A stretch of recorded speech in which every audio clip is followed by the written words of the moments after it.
새해가 밝았습니다. 하나님의 은총이, 하나님의 놀라우신 손길이, 하나님의 따뜻한 사랑이 여러분의 삶 가운데 가득가득 넘치기를 소망합니다. 여러분, 새해에는 처음부터 끝까지 하나님의 도우심만 붙드는 나날들 되기를 바랍니다.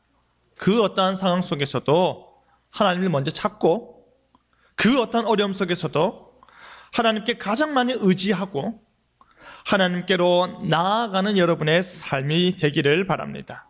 오늘 이 시간 한결같은 하나님이라는 제목으로 말씀이 주는 교훈을 함께 나누겠습니다. 여러분, 오늘 본문 말씀의 25절을 읽으시면서 여러분은 무엇이 떠오르셨습니까? 주께서 옛적에 땅의 기초를 놓으셨사오며 하늘도 주의 손으로 지으신 바니이다. 하나님의 창조 사건이 바로 떠오르시죠. 그러면 여러분, 창조는 어떻게 이루어졌습니까? 성부 하나님께서 빛이 있으라와 같이 말씀을 하시고, 그 말씀이신 성자 예수님께서 모든 만물을 창조하셨습니다. 태초에 말씀이 계시니라. 그가 태초에 하나님과 함께 계셨고 만물이 그로 말미암아 지은 바 되었으니 지은 것이 하나도 그가 없이는 된 것이 없느니라. 이 말씀으로 하나님과 함께 계셨던 성자 예수 그리스도께서 그 명령대로 온 천하 만물을 만드셨습니다. 그리고 하나님의 영이신 성령 하나님께서 수면 위를 운행하시며 그 피조된 세계에 질서를 부여하시고 이를 유지하고 붙드시는 사역을 하셨습니다. 창조는요, 삼위의 하나님의 사역임을 단적으로 알 수 있는 부분이 또 어디에 있습니까? 인간 창조이죠. 우리가 누구의 형상으로? 우리의 형상으로. 삼위 하나님께서 삼위 하나님의 형상으로 인간을 만드셨다라는 그 사실입니다. 그 창조 역사가 일어날 때 그때를 가리켜 시인은 옛적에라고 이야기하는데요. 그때가 언제입니까? 한마디로 말해서 태초입니다. 태초에 하나님이 천지를 창조하시느니라. 우리가 지금 눈으로 보고 우리가 손으로 만진 바 되는 이 모든 것들이 바로 그때 6일 동안 하나님으로부터 창조되었습니다. 그런데 그 태초라는 말은요, 이 세상의 시간이 시작되었다, 이 세상의 역사가 시작되었다라는 말입니다. 여러분, 영원 가운데 계신 하나님께서 이 세상을 향한 창조 계획을 가지고 계셨고요, 그 계획을 실행하심으로 인해서 이 세상 가운데 처음이라는 그 개념, 시작이라는 그 개념이 생기게 되었습니다. 여러분, 시작이라는 단어, 그 단어를 들으면 마음이 좀 설레지 않습니까? 그 시작이라는 단어 자체가 주는 의미가 그런 것입니다. 우리 역시도 새해가 되면요, 다들 여러 가지 계획을 세우지 않습니까? 여러분은 어떤 계획을 세우고 계십니까? 제 친구도 자신의 페이스북에 올해도 변함없이 다이어트를 결심하였는데요. 그러면서 내가 지금 입는 모든 옷을 연말에는 다 버리는 날이 오게 만들겠다라고 호언장담을 하더라고요.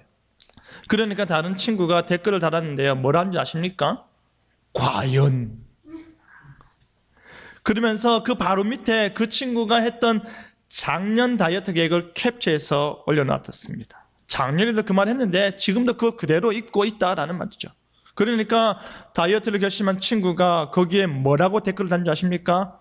화 있을진저 날씬한 것들아, 너희가 다이어트도 하지 않으면서 다이어트 하는 자까지 못하게 하는구나 라고 이렇게 농담을 주고받는 것을 보았습니다. 새해가 되니까 그 누구든지 간에 자신이 올해는 새롭게 시작하는 마음으로 무언가를 결정을 하고 그것을 실천하기 원합니다. 여러분, 우리도 무언가를 시작하고자 할 때 그것에 대한 목적을 두고요, 그것에 대한 의미를 두고 있습니다. 우리가 거기에 마음을 담는 것입니다. 우리의 기대를 가득가득 채워 넣는 것입니다. 모든 것의 첫 페이지는요, 항상 부푼 기대로 시작되는 것입니다. 그렇다면 여러분, 하나님께서는 이 세상을 창조하셨을 때 하나님의 목적이 무엇이었을까요? 하나님께서는 무엇을 위해 이 세상을 창조하셨을까요? 그것은 바로 하나님께서 그가 만드신 이 세상을 통해서 무엇을 받기 위해서? 영광을 받기 위해서입니다. 찬송을 받으시는 것입니다. 이 백성은 내가 나를 위하여 지었나니 나의 무엇을? 찬송을 부르게 하려 하십니다. 너무나도 당연한 말로 들리겠지만 이 세상을 만드신 분께서 원하시는 것은 우리가 그에게 감사하는 것입니다. 이 세상을 만드신 분에게 마땅한 영광을 올려드리는 것이죠. 우리가 너무나도 잘 알고 있는 웨스트민스터 서열의 문답 1문 1답의 인간의 목적은 하나님을 영화롭게 하며 영원토록 그를 즐거워하는 것이라 하였습니다. 인간의 존재 목적 자체가 인간의 창조 목적을 가리키는 것입니다. 인간의 창조 목적 자체가 하나님의 창조 목적으로 이해가 되는 것입니다. 그렇기 때문에 사도 바울도 뭐라고 하였습니까? 그런즉 너희가 먹든지 마시든지 무엇을 하든지 다 무엇을 위하여 하라? 하나님의 영광을 위하여 하라 하였습니다. 하나님께 영광 돌리는 것, 하나님께 마땅히 드려야 할 그 영광과 찬송과 경배를 그분께 드리는 것이 우리의 존재 목적이라는 말입니다. 우리가 그렇게 지음받았기 때문입니다. 우리는 우리의 것이라 할 수 있는 것이 단 하나도 없지만 하나님께서 주신 모든 것으로 하나님께 영광 돌리고 감사하고 찬양하는 것입니다. 그렇게 지음받았기 때문입니다. 여러분, 지금은 추운 겨울입니다. 들판이 죽은 듯이 보이고요, 산의 나무들이 죽은 듯이 보이고 땅이 죽은 듯이 보여도 곧 봄이 오면 갈색과 흑빛으로 가득했던 들과 산이 초록으로 변해갈 것입니다. 지금은 추워서 두꺼운 옷을 껴입는 일이 당연하다가 어느덧 시간이 지나면 가벼운 옷차림으로 우리가 변해 있을 것입니다. 죽은 듯이 보여도 그 안에 생명이 꿈틀거리고 있음에 우리는 놀라지 않을 수가 없는 것입니다. 하나님께서 창조하신 이 세상에는요, 하나님의 지혜와 자신의 능력과 자신의 뜻이 담겨져 있습니다. 창조된 이 세상 가운데 하나님의 손길이 배어 있다라는 말입니다.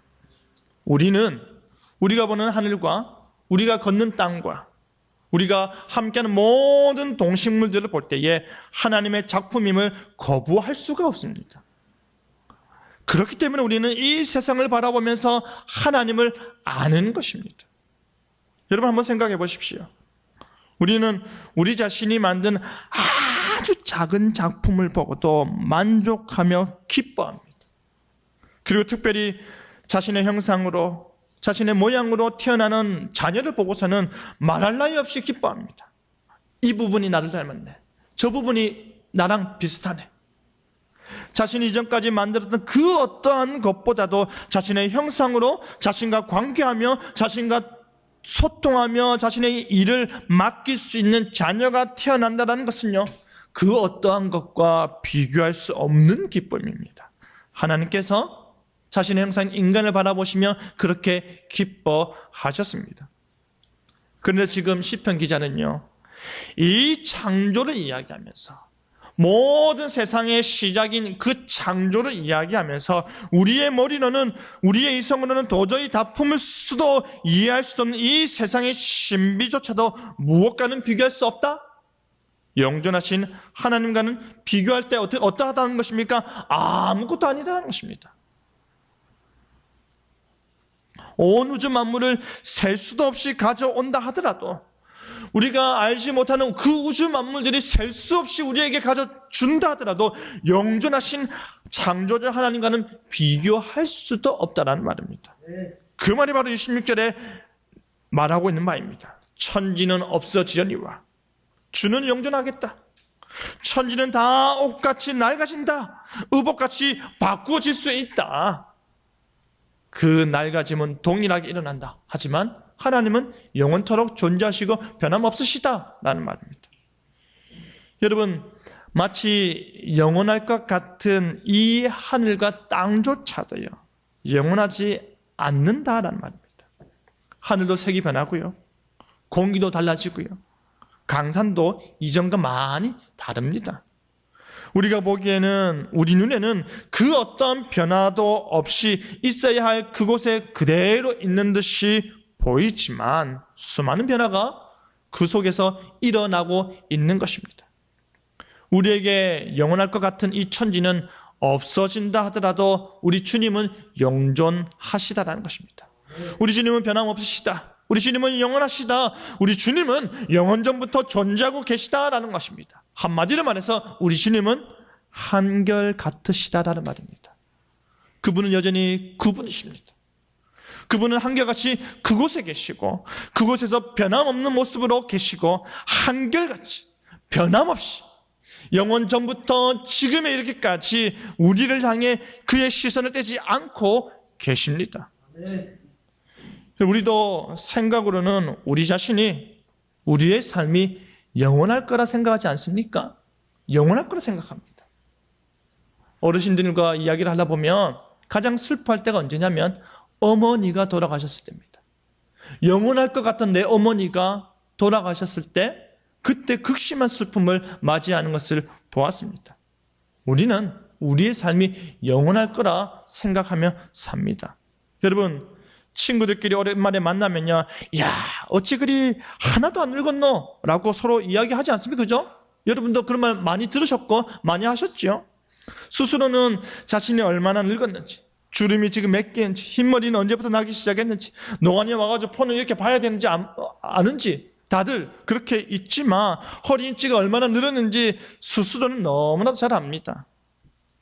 저도 예전 사진을 보면요, 피부가 너무 좋습니다. 네?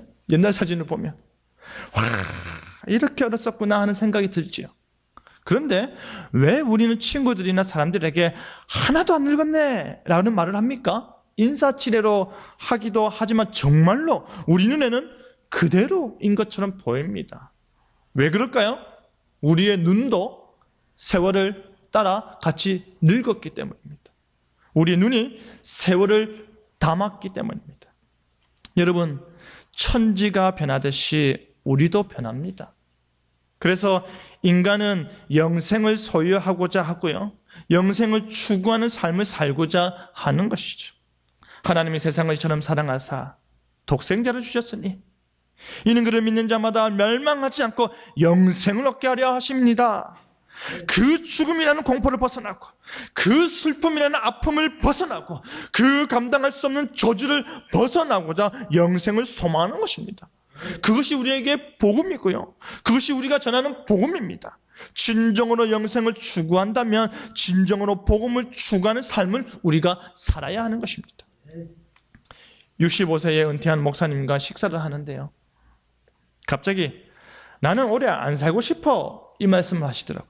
그래서 저는 속으로 이분이 정말 하나님을 빨리 뵙고 싶어 하시는구나. 지금껏 하나님의 교회를 위해서 충성하셨으니 이제는 하나님 나라에서 영원한 복락을 누리고 싶어 하시는구나 라고 이렇게 생각을 했습니다. 그런 찰나에 나는 오래 안 살고 싶어 이 말씀하시면서 딱 85세까지만 살다 죽고 싶어 하더라고요. 이제 65세인데 85세면 20년을 더 살겠다 이 말입니다. 여러분, 우리가 솔직히 저 천국을 사모하지만요, 우리가 몸담고 있는 이 세상이 성경시대나 초대교회 시대와 같이 극심한 핍박이 없다 보니까 우리는 이곳을 좋게 평가합니다. 그리고 언젠가 하나님 품에 갈 때까지는 여기서 더 많은 것을 누리며 살기 원하는 것이 우리 인간입니다. 저 역시도 인간적인 마음으로 제 자녀가 어떻게 사는지 더 오래도록 보고 싶은 것이 솔직한 마음입니다. 그럼에도 불구하고 우리가 저 천국을 바라는 이유가 무엇입니까? 우리가 저 하나님 나라를 바라는 이유가 무엇입니까?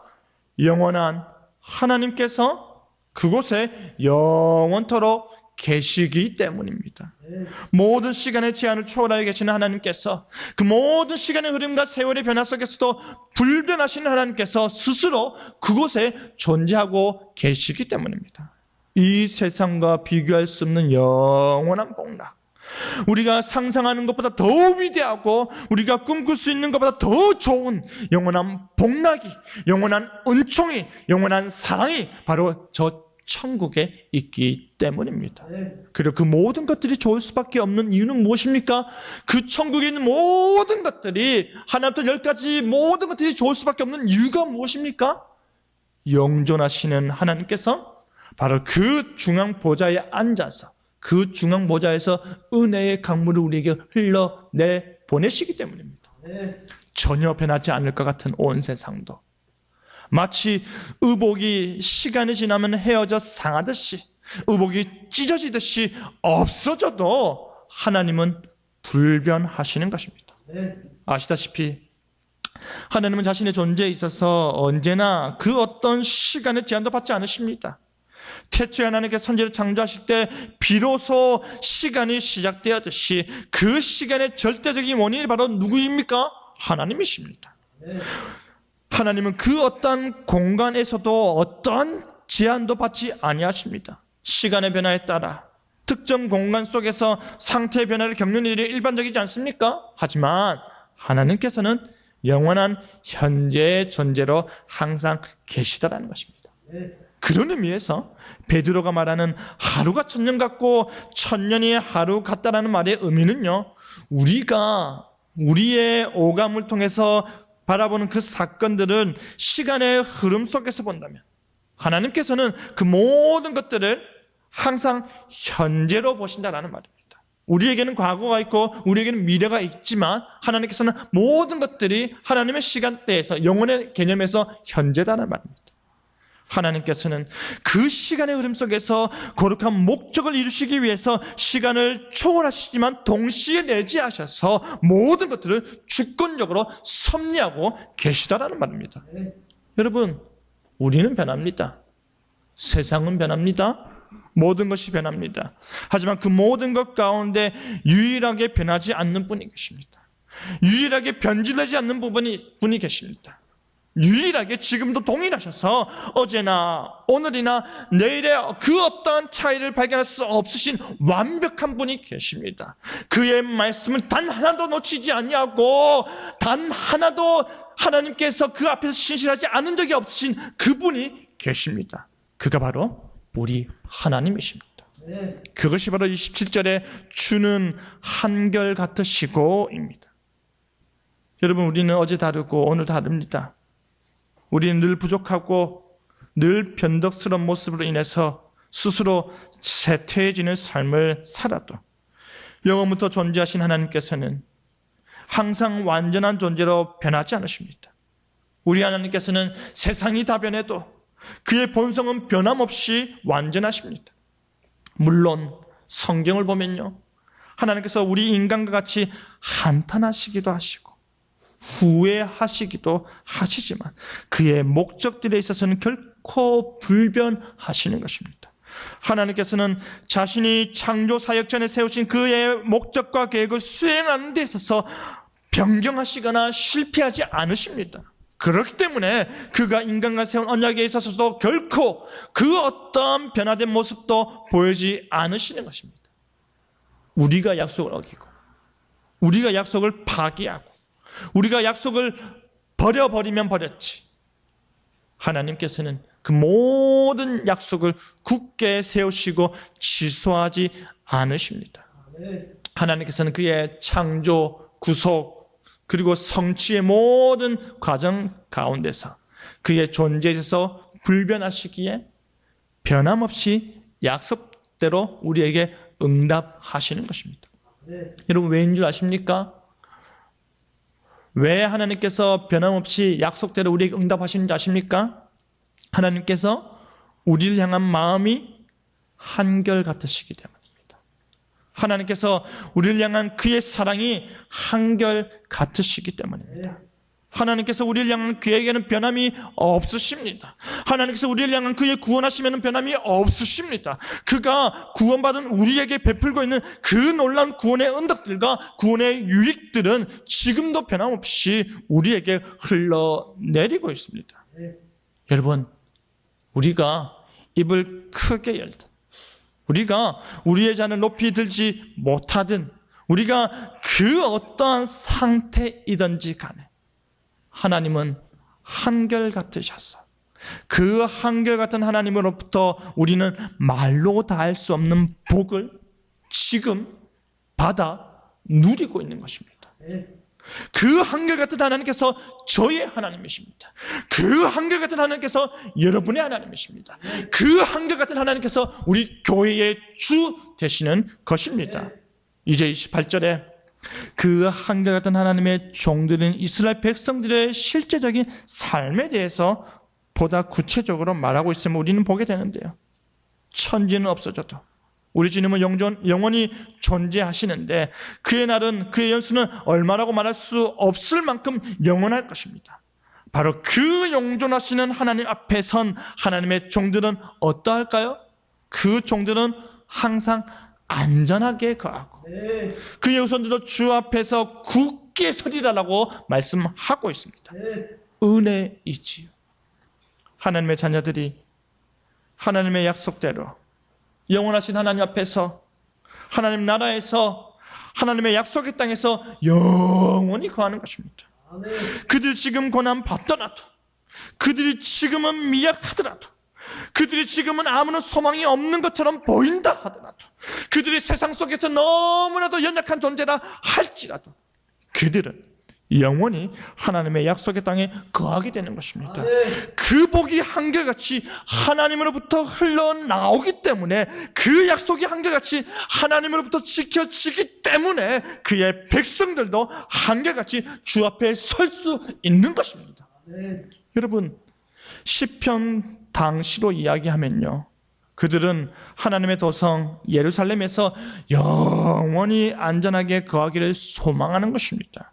그들이 외부의 침략으로 고난을 받더라도, 그들이 예측할 수 없는 핍박으로 인해서 힘겨운 나날들을 보내더라도 그들의 흔들리지 않는 믿음을 소망하고, 그들이 그 흔들리지 않는 믿음을 간직하고자 하는 것은 그들이 하나님의 성에 거할 때 그들은 안전하다라는 그 사실을 알기 때문입니다.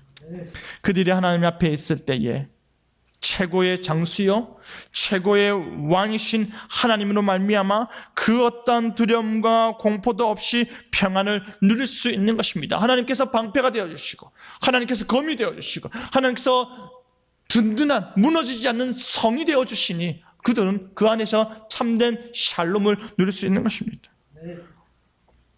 하나님이 위대한 장수이기 때문에 전쟁은 하나님께 달렸고 하나님은 전쟁에서 늘 이기기 때문입니다. 그러니 하나님과 함께 한다는 것은 하나님의 승리하심의 유익을 누리는 것입니다. 그 하나님의 성에 거하는 복을 그들이 소망하고 그들이 누리기 원하는 것입니다. 여러분, 거기에 그치지 않습니다. 그것으로 만족하지 않습니다. 그들의 후손들도 언약의 하나님 앞에서 굳게 설 것을 기대하고 있는 것입니다. 아마 자신들이 보지도 만나지도 못할 그의 후손들의 후손들까지도 하나님 앞에 굳게 선다라는 것입니다. 자신들을 지키시고 보호하신 하나님께서, 자신들을 복주시고 은혜 베푸신 하나님께서 아브라함의 하나님이 이스라엘의 하나님이 된 것처럼, 모세의 하나님이 여호수아의 하나님이 된 것처럼 지금 자신들의 하나님께서 이스라엘의 후손들의 하나님이 되시는 것입니다. 바로 그 하나님께서 그들의 두 다리가 하나님 앞에 든든하게 설 수 있도록 힘을 더하여 준다라는 것입니다. 나의 하나님께서 나로 그의 성에 거하게 하시고 그의 두 날개로 나를 보호하시고 나로 평강케 하시듯이 우리 하나님께서 우리의 자녀들의 하나님이 되셔서 그들로도 하나님의 나라에 거하게 하시고 하나님의 크신 팔로, 하나님의 강한 팔로 그들을 붙들어 주시고 결코 놓지 않으시며 그들의 두 다리가 흔들리지 않도록 붙들어 주신다라는 것입니다. 이것이 창조자 하나님의 힘입니다. 이것이 창조자 하나님의 절대 주권입니다. 이것이 창조자 하나님의 섭리입니다. 그 은혜가 우리에게 있습니다. 여러분, 그 은혜가 오늘 우리에게 주어지고 있습니다. 여러분은 그것을 믿으시길 바랍니다. 세상은 우리를 흔들어도, 세상은 우리를 떠받치지 못해도, 세상은 우리를 버리는 일에 쉽게 하여도 결코 우리 하나님께서는 우리를 포기하지도, 우리를 버리지도, 우리를 외면하지도 않으십니다. 영존하신 하나님께서, 지금도 한결같은 하나님께서 나를 향한 그 마음이, 나를 향한 그 눈동자가 한결 같으시기 때문입니다. 말씀 맺겠습니다. 사랑하는 성도 여러분, 우리의 변덕스러움을 우리가 인정합시다. 우리의 약한 의지를 우리가 인정합시다. 그리고 겸손히 하나님의 도우심을 바라시길 바랍니다. 영원 전부터 영원 끝까지 한결같으신 하나님께서 우리에게 은혜 베푸실 것입니다. 그 한결같으신 하나님께서 우리의 도움이 되실 것입니다. 그리고 그 한결같으신 하나님께서 나와 나의 자녀들과 우리 가정의 한결같은 하나님이 되어 주실 것입니다. 그 보고 추구하며 사시길 바랍니다. 그 하나님을, 여러분 하나님을 믿어 의심치 마시길 바랍니다. 그리하여서 2020년도 올 한 해 동안에 정말로 한결같은 하나님을 경험하고 그 한결같은 하나님의 은혜를 받아 누리는 저와 여러분 되기를 간절히 바랍니다. 아멘.